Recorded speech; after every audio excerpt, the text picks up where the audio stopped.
अस्सलाम वालेकुम नाज़रीन, हमज़ा टीवी में आपका एक बार फिर से खुशामदीद।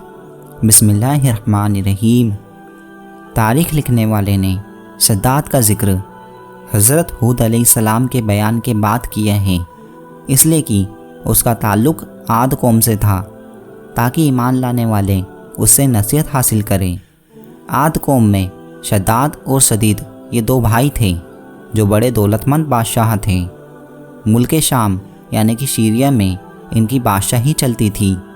शदीद और उसके लोग हमेशा शिरक करा करते थे और वहाँ अपना अकीदा बहुत ख़राब रखते थे, लेकिन उसके इंसाफ से शेर और बकरी एक जगह पानी पीते थे। कहा जाता है कि उसके अदालत में दो आदमी आए। इन दोनों में एक ने बताया कि मैंने इस आदमी से ज़मीन का टुकड़ा ख़रीदा और कीमत देकर उस पर कब्जा कर लिया। फिर मैंने उस ज़मीन में खजाना पाया जो मैं अब इस आदमी को वापस देना चाहता हूँ, इसलिए कि मैंने सिर्फ ज़मीन खरीदी, खजाना नहीं, लेकिन यहाँ लेता ही नहीं। दूसरे ने कहा, मैंने तो अब ज़मीन बेच दी, अब ज़मीन और उसके अंदर जो कुछ है सब इसका है, इसलिए खजाना भी इसी का है। मैं उसे क्यों लूँ? लेकिन इसे समझ में यहाँ छोटी सी बात नहीं आती। कैसा था यह अजीब और गरीब मुकदमा। अदालत ने पूछा, यहाँ तो बताओ, तुम दोनों के पास कोई औलाद है? एक ने कहा, मेरे पास एक लड़का है। दूसरे ने कहा, मेरी एक लड़की है। अदालत ने फैसला सुनाया, तुम लोग उन दोनों की आपस में शादी कर दो और यहाँ खजाना इन दोनों के हवाले कर दो। ऐसा था शदीद का इंसाफ। हज़रत हूद अलैहिस्सलाम ने उस राजा से भी ईमान लाने की बात कही थी, पर वहाँ ईमान ना लाया और अपने बाप दादा के धर्म पर ही मरा। शदीद के मरने के बाद शद्दाद गद्दी पर बैठा।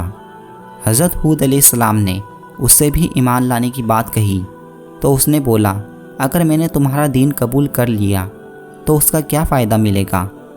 हज़रत हूद अलैहिस्सलाम ने फरमाया, अल्लाह तुम्हें इसके बदले जन्नत अता फरमाएगा, उसकी रहमत तुम पर नाजिल होगी। शद्दाद बोला, यहाँ सब कुछ तो मैं खुद कर सकता हूँ। मैं खुद अपनी जन्नत बनाऊँगा और दिन रात वहाँ ऐश करूँगा। फिर शद्दाद ने हज़रत हूद अलैहिस्सलाम की बात नहीं मानी और ख़ुद की जन्नत बनाने का इंतज़ाम किया। पूरे मुल्क से सोना चांदी, हीरे जवाहरात और मश्क अंबर के ढेर लगा दिए। एक खूबसूरत जगह भी तलाश कर ली, माहिर कारीगर जमा किए और एक मजबूत इमारत की नींव डाली। एक गरीब की उम्मीदों से भी बड़ी लंबाई, करीमों की हिम्मत से भी ज़्यादा बुलंदी वाली दीवारें तैयार होने लगी। खूबसूरत और साफ़ सुथरी इमारतें तैयार होने लगी। आज से पहले ऐसी इमारत कभी नहीं बनी। दीवारों में सोने चांदी लगवाए जा रहे थे। इस जन्नत की छत सोने के पत्तों से सजाई जा रही थी। नहरें बनाई गई, नहरों में रेत के बजाय अनमोल मोती बिछाए गए। इस जन्नत के पेड़ों में मश्क और अंबर भरवा दिए गए। जिस वक्त खुश्क हवा इन पेड़ों से होकर गुजरती थी तो रहने वालों के दिमाग खुशबू से भर जाते थे। ज़मीन को भी मिट्टी के बजाय मश्क और अंबर से भरवा दिया गया था। 12,000 कंगूरे उसके महल के चारों तरफ बनवाए गए थे और कंगूरों को सोने से सजाया गया था। महल में खूबसूरत से खूबसूरत लड़कियों को ठहराया गया। शद्दाद की जन्नत 500 साल में बनकर तैयार हुई। जब जन्नत बनकर तैयार हो गई तब शद्दाद को इसकी खबर दी गई। शद्दाद एक भारी फोर्स लेकर उसकी जन्नत को देखने के लिए निकल पड़ा। अभी वहाँ कुछ कदम चला ही था कि वहाँ थक गया और वहीं डेरा डाल लिया। उसने इरादा किया कि अब सफ़र अगले दिन शुरू करना चाहिए।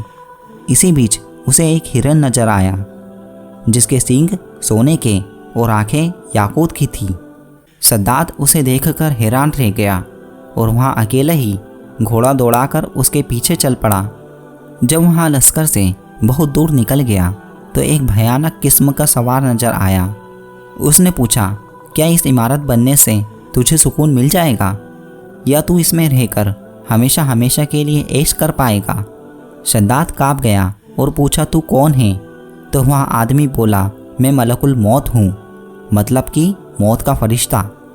मौत के फरिश्ते ने कहा, मैं यहाँ तुम्हारी जान कब्ज करने आया हूँ। शद्दाद घबरा गया और उसे अर्ज़ किया, मुझे एक नज़र अपनी जन्नत को देख लेने दो, फिर उसके बाद तुरंत ही आप मेरी जान निकाल लेना। फरिश्ते ने कहा, यहाँ तो अल्लाह का हुक्म है, मैं तुम्हें एक लम्हा भी मोहलत नहीं दे सकता, मैं मजबूर हूँ। यहाँ कहकर उसने उसकी जान निकाल ली, जिससे उसका जिस्म बेजान होकर रह गया। तमन्ना दिल की ही दिल में रह गई। तो नाजरीन, यह था उस काफिर का अंजाम जिसने अल्लाह ताला की जन्नत को ठुकराकर खुद अपनी जन्नत बनाना चाही और वहाँ उस जन्नत में पाँव भी नहीं रख सका और उसकी मौत हो गई। इस हकीकत से हमें ये सीख मिलती है कि हमें अल्लाह ताला की दी हुई नेमतों का हमेशा शुक्र अदा करते रहना चाहिए, और अगर हमारे पास दौलत है तो हमें कभी घमंड नहीं करना चाहिए। नाजरीन, ये वीडियो आपको कैसा लगा हमें कमेंट करके ज़रूर बताइए, और आज ही हमारे चैनल हमज़ा टीवी को सब्सक्राइब करिए और इस वीडियो को अपने तमाम दोस्त और अहबाबों के साथ शेयर ज़रूर करें। वीडियो देखने के लिए आपका शुक्रिया।